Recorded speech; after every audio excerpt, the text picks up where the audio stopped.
This game is rated M for mature.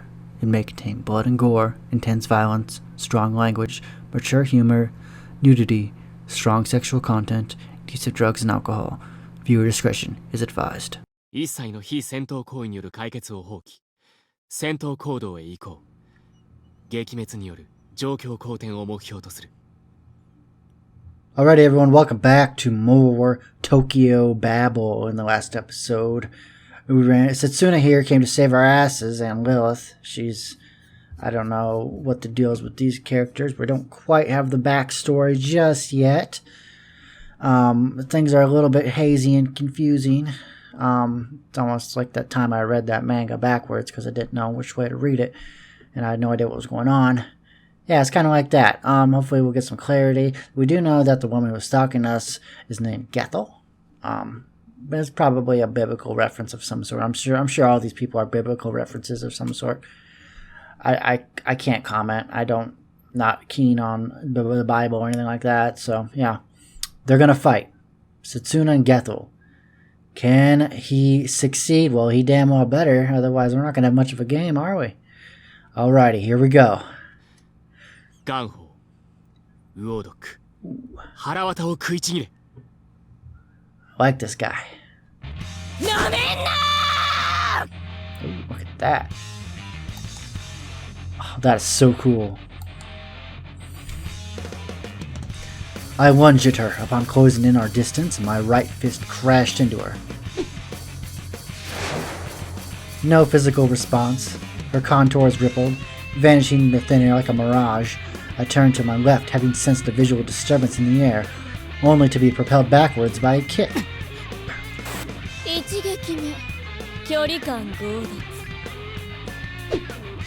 She had rendered my vision impaired. I proceeded to launch a series of kicks in the direction of the freshly materialized Gethel standing right in front of me. No reaction. It seems she did indeed disrupt my sense of distance, much like she had proclaimed.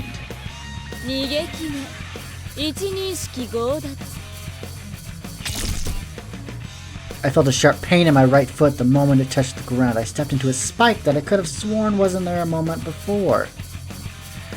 The erosions of one's location awareness. Regardless of what I was actually seeing, I wasn't able to properly discern the location of objects in the environment.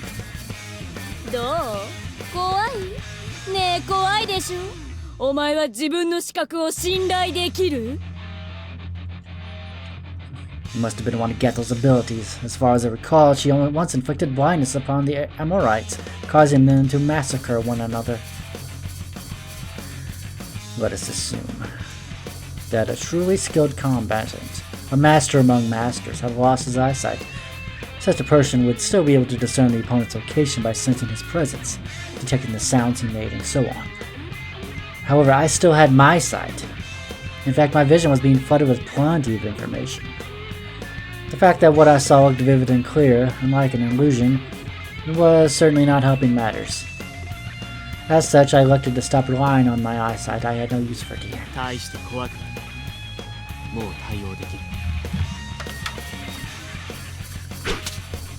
Gethel's next strike came from the 7 o'clock direction. I caught her attack with my left arm while keeping my gaze fixed on her illusion.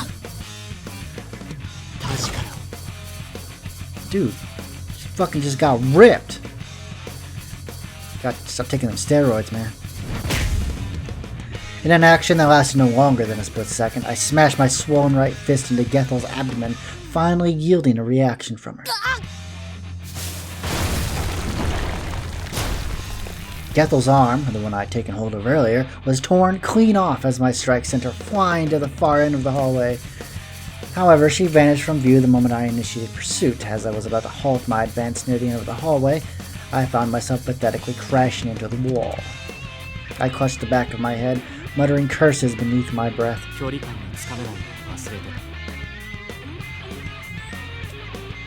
The now one-armed Gathol flashed a broad grin.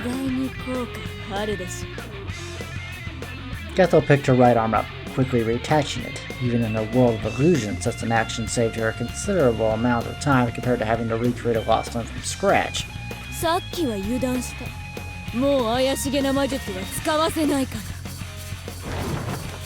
Gethel lunged forward with the speed and ferocity of a windstorm, her sharpened nails like the talons of a falcon, homing in on its prey. Shortly after I backed away from her strike into apparent safety, she followed it up with another attack aiming for my abdomen, one I could not foresee. I processed the information. This time I could see the attack aimed at my abdomen, which would lead to the logical conclusion that I sensed a faint distortion in the air before Gethel appeared behind me, preparing it for a chokehold.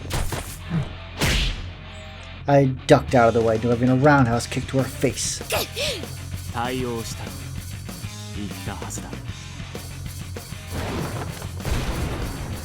Grabbing the invisible Gethel's face, I kicked myself into the air using a nearby wall and slammed her into the ground in one swift motion. In the next moment, one of my fingers that held onto her face broke with a low crack. The process continued in various spots along my entire left arm, almost like a chain reaction of broken bones.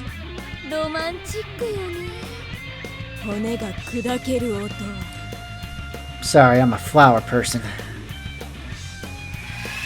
I rose to my feet, forcing my fist into a ball, then rotated my wrist to complete this mending procedure. Gathol stared at me round-eyed.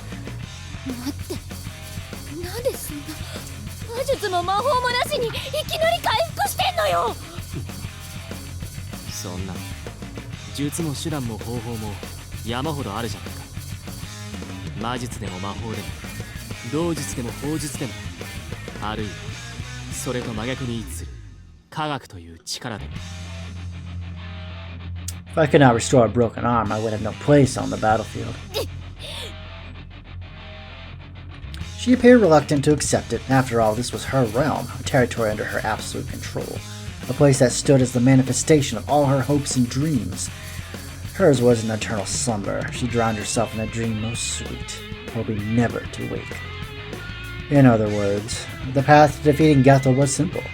If her dream encroached upon reality from all angles, if tyranny had been met in kind with destructive force.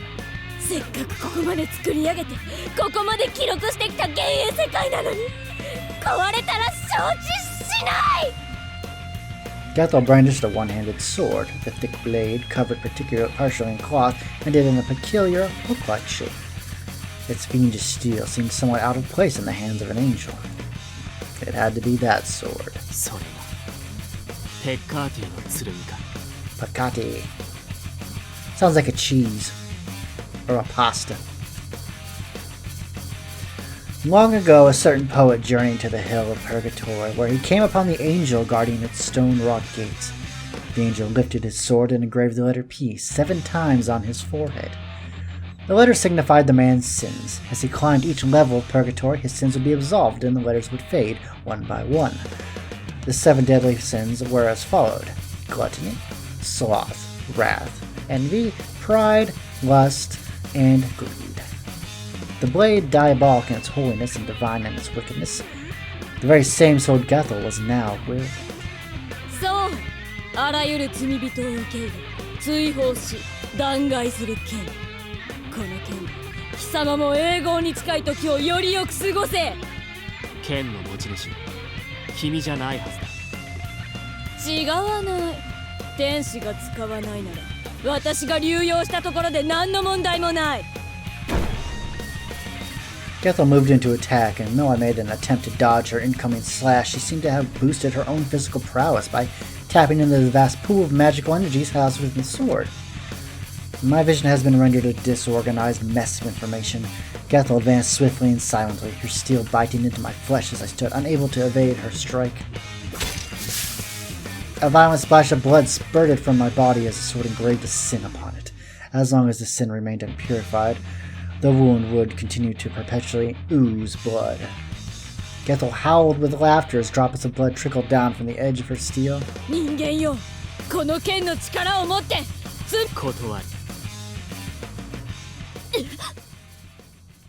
Gethel appeared to have noticed how I closed up a wound that, by all accounts, should have been fatal. She stared at me in complete disbelief. 嘘よ。そんなの信じない。信じない。どうして人間ごときがこの剣に耐えられるのよ。 Probably because he's not a mere human. どんな聖人にも生まれたての赤子にすら罪を刻むことのできるこの剣にどうして耐えられるの？ I fell silent, losing all vestiges of humanity I still had left. I wondered if she had noticed. 人間なんて神に祈り天使を崇め悪魔にすがるただそれだけの存在でしょうに。随分と人間をバカにするものだな。君はその人間に信仰されていただろうに。Gathol narrowed at her eyes at my claim. 私は天使なんかじゃない。 That much is obvious. そうか。なら君は何だと言うんだ。どういう存在だと認識すればいいんだ。She remained silent. Her identity as an angel and that of something else must have clashed within Gethel's mind. At the moment, she was effectively neither. And in the end, her half-hearted ability to choose either left her a broken, ravaged mess. She finally began to realize that herself. Madness consumed her mind, knowledge of truth drove her to crippling despair. And so her tears were shed. Corpses piled upon corpses in her insatiable bloodlust. A fit of blind rage, nothing more.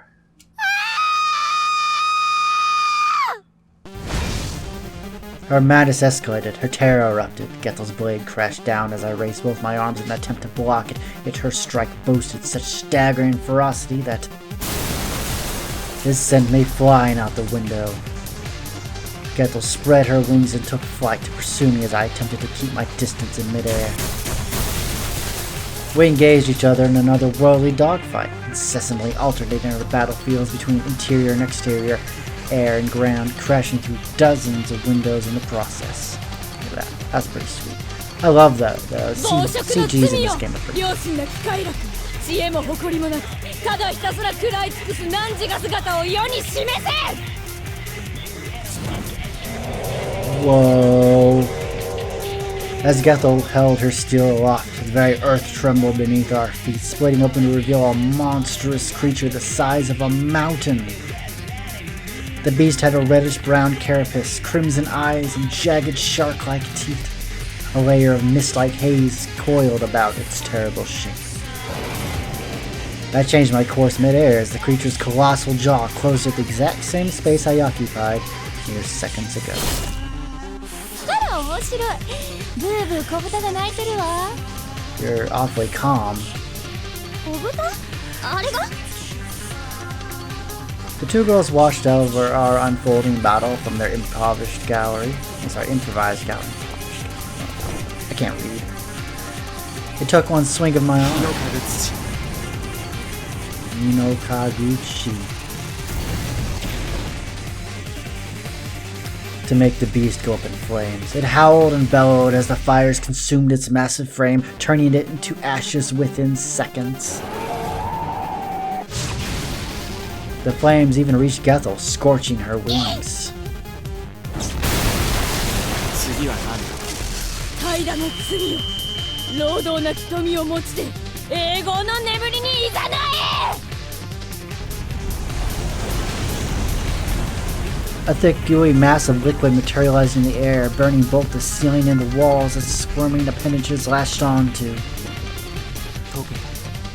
Liquid gold. 飲み込まれてしま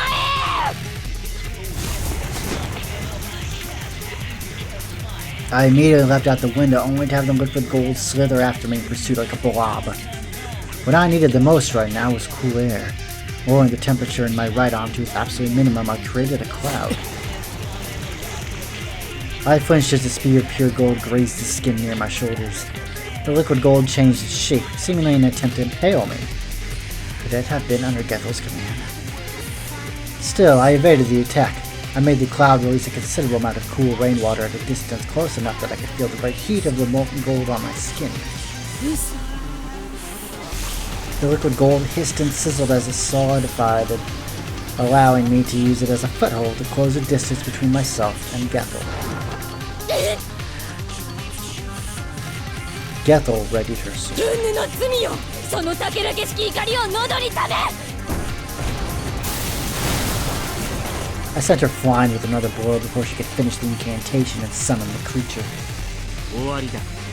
ゲテ Gethel staggered to her feet while wiping the blood staining her lips, her expression saturated with a vicious blend of frenzy and grief. まだよ、まだよ、まだよ、まだよ、まだこの世界は私のものなんだ。違う。君の支配率は極度に低下している。もっと外から人間を引っ張り込んで世界を無理やり変化させていたんだ。その反動でもうこの幻影は壊れかけている。黙って、黙って、お願いだからそれ以上言わないで。言われたら絶望してしまう。私の心が壊れてしまうから。いいなら私君を完全に消滅させる。うるさい。 Gethel attempted another frenzied swing in my direction, her voice now a desperate howl. Yet no matter how much power her Picati sword would command, it still had no effect on me. I caught the blow with one hand. I thrust my free arm in front of her face, transforming the cells in my hand into an electric generator. A terrible discharge of electric current shocked her.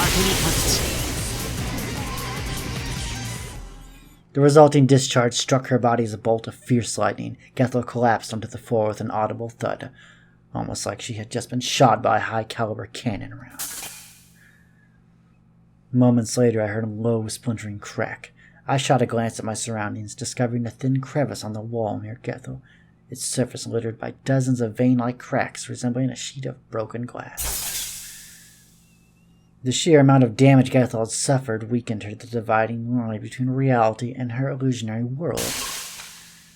Deciding to use this spot as my starting point, I casually thrust a hand into the weakening fissure.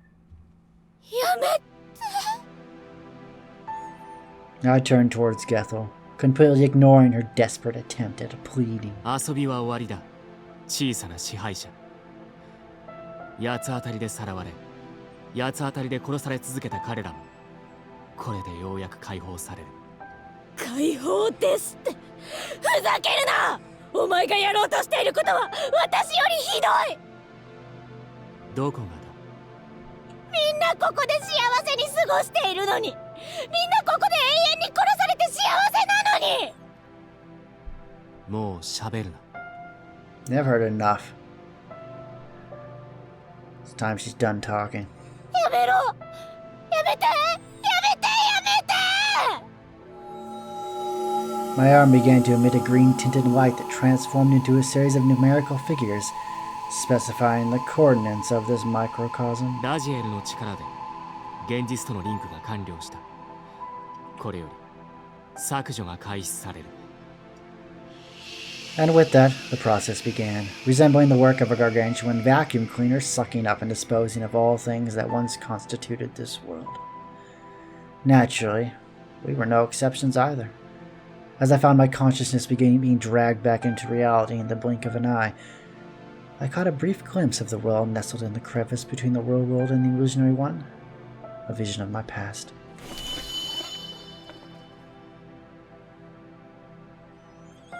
What I once was. Human in nature, yet denied human treatment. A being transcending mankind. I found no point dwelling upon it. My primary concern was to return to reality, destroy Gethel, and safely extract Kugutsu Tsurami. That was the most I could do.